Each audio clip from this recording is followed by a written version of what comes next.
Hello dear students, आज हम लोग बात करेंगे वीर बहादुर सिंह पूर्वांचल यूनिवर्सिटी के स्टूडेंट्स का रिजल्ट डिक्लेयर हो रहा है। जी हाँ स्टूडेंट्स, अगर हम बात करें पूर्वांचल यूनिवर्सिटी के द्वारा आपके यूजी लास्ट ईयर साथ ही साथ पीजी लास्ट ईयर का रिजल्ट डिक्लेयर हो रहा है। अब जाहिर सी बात है, जब रिजल्ट आएगा तो बच्चों के अंदर कंफ्यूजन होगा।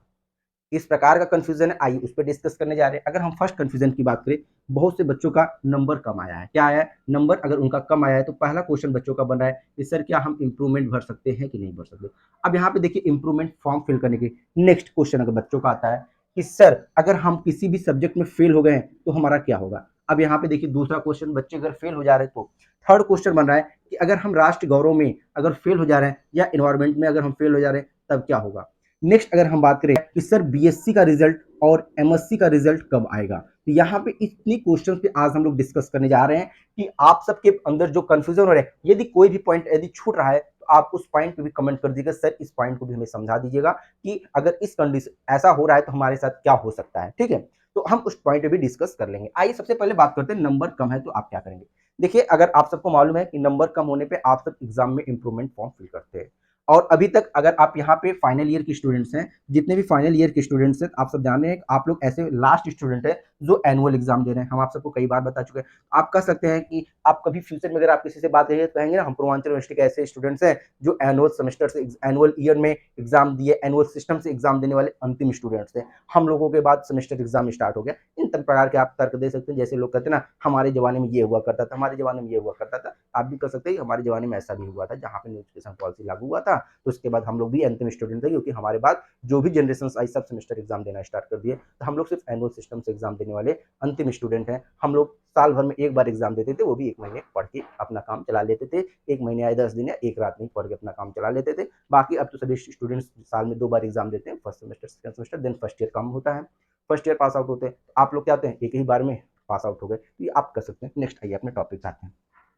तो अब देखिए, आप लोग एनुअल सिस्टम के लास्ट स्टूडेंट हैं, आप लोगों ने इंप्रूवमेंट एग्जाम दिया होगा, आप लोगों ने इंप्रूवमेंट एग्जाम दिया है। जैसे अब यहाँ पे कुछ कंडीशंस हम लोग इंप्रूवमेंट के लिए बात करने जा रहे हैं, यहाँ पे आप लोग विशेष ध्यान रखिएगा। जैसे जब आप लोग एग्जाम देते हैं तो आपके जो रिजल्ट आता है, हाँ रिजल्ट आता है तो ये नॉर्मल रिजल्ट होता है। लेकिन जैसे ही आप इंप्रूवमेंट एग्जाम देते हैं, क्या देते हैं, इंप्रूवमेंट का एग्जाम देते हैं, देन आपका नंबर तो इंक्रीज होता है। नंबर क्या होता है, कुछ नंबर आप इंक्रीज होते हैं, और जो आप इंप्रूवमेंट होते हैं एक पेपर में या मैक्सिमम आप कितने 2 पेपर में इंप्रूवमेंट दे सकते थे। तो आपने रिजल्ट आने के बाद आपने इंप्रूवमेंट का फॉर्म फिल किया, इंप्रूवमेंट फॉर्म फिल करने के बाद आपने एग्जाम दिया, एग्जाम देने के बाद आपके नंबर्स क्या होते हैं, नंबर्स हम कह देते हैं इंक्रीज हो जाए। लेकिन जो आपके मार्कशीट में होता है वो लिखा जाता था इंप्रूवमेंट। मार्क्सिट में क्या लिखा जाता था, इंप्रूवमेंट। अब उसी प्रकार आपने सेकेंड ईयर में भी इंप्रूवमेंट दिया, उसके बाद आपके नंबर फर्दर इंक्रीज हुए, यहाँ पे फिर आपके इंप्रूवमेंट। तो क्या सर थर्ड ईयर में हम इंप्रूवमेंट दे सकते हैं? जी हाँ भैया, आप इंप्रूवमेंट दे सकते हैं। अब यहाँ पे बहुत से बच्चे इंप्रूवमेंट देने से क्या होते हैं, बचते हैं। क्यों बचते, क्या रीजन है? क्योंकि आप सबको मालूम है कि अगर आप इंप्रूवमेंट एग्जाम नहीं सिर्फ नॉर्मल एग्जाम दिए, आपके एग्जाम में पास या फेल लिखा रहेगा, जो कि आपका रिजल्ट फ्रेश रिजल्ट होगा। क्या कहते हैं, फ्रेश रिजल्ट होगा, उस पर किसी प्रकार का और कुछ नहीं लिखा है। लेकिन यदि आप इंप्रूवमेंट दे देते हैं, जैसे आपके फर्स्ट ईयर के मार्कशीट पे, सेकंड ईयर के मार्कशीट पे, उसी प्रकार थर्ड ईयर के मार्कशीट पे थोड़ा सा इंप्रूवमेंट लिखा जाएगा। अब इंप्रूवमेंट लिखा जाने से क्या होता है, जनरली तो कुछ नहीं होता।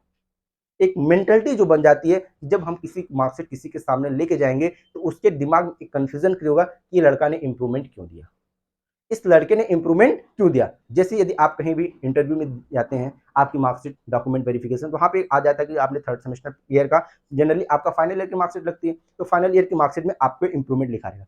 एक क्वेश्चन बन जाता है कि इस बच्चे ने इंप्रूवमेंट एग्जाम क्यों दिया।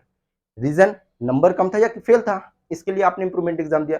ये आपके अंदर थोड़ा सा प्रॉब्लम हो सकती है जब आप फाइनल ईयर में इंप्रूवमेंट एग्जाम देते हैं। इसलिए बच्चे क्या होते हैं, फाइनल ईयर की मार्कशीट पे किसी प्रकार का कोई इंप्रूवमेंट ना लिखा है, लोग थर्ड ईयर में इंप्रूवमेंट फॉर्म बहुत ही कम फिल करते हैं।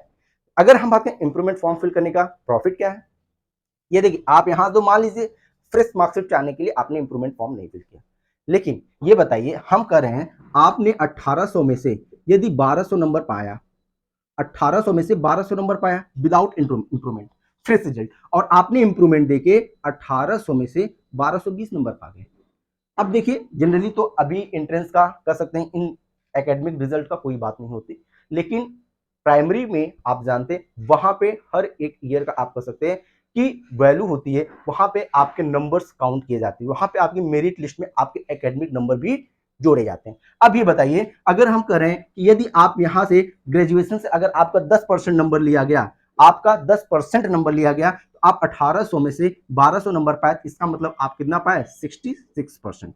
कितना नंबर पाए? 66%। हाँ, 18